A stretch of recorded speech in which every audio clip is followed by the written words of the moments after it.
Yo, welcome back.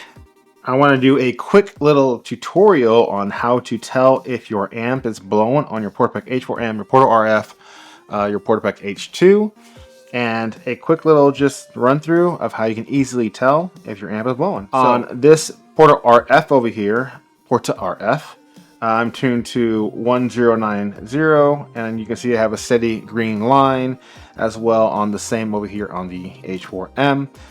Up here on each one, you can see that I have the amp both set to 0.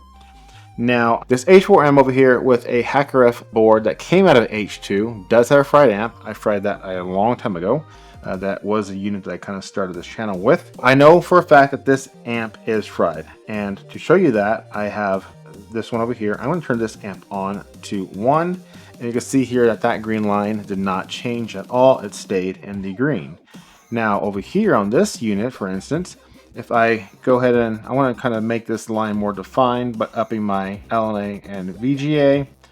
Now, when I turn this amp on this unit over here, you're going to see that line go null or dead. Here we go, 1, 2, and 3, and the line goes very minimal to almost next to nothing. So that can kind of show you and give you a more or less solid indicator if your amp is fried or not on your H4M or your PortaRF. Now, the issue has fixed with the newer H4M Clifford Heath 2025 R10 Plus board.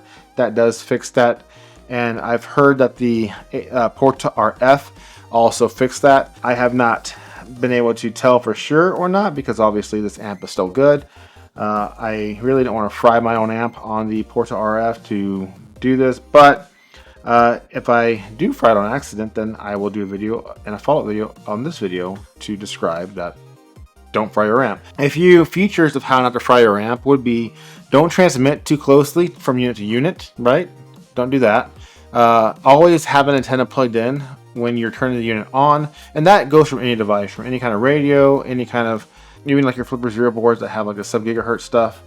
Any radio that has an antenna that is external, make sure you have an antenna screwed into it or plugged in to avoid nothing to filter the frequency through to prevent you from frying your amp. So pretty simple and straightforward.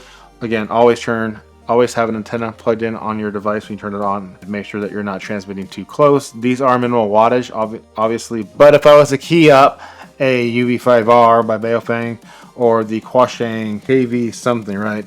If I was to tune these two up so close to the PortaRF, I more than likely definitely would fry the amp or the PortaPack H4M.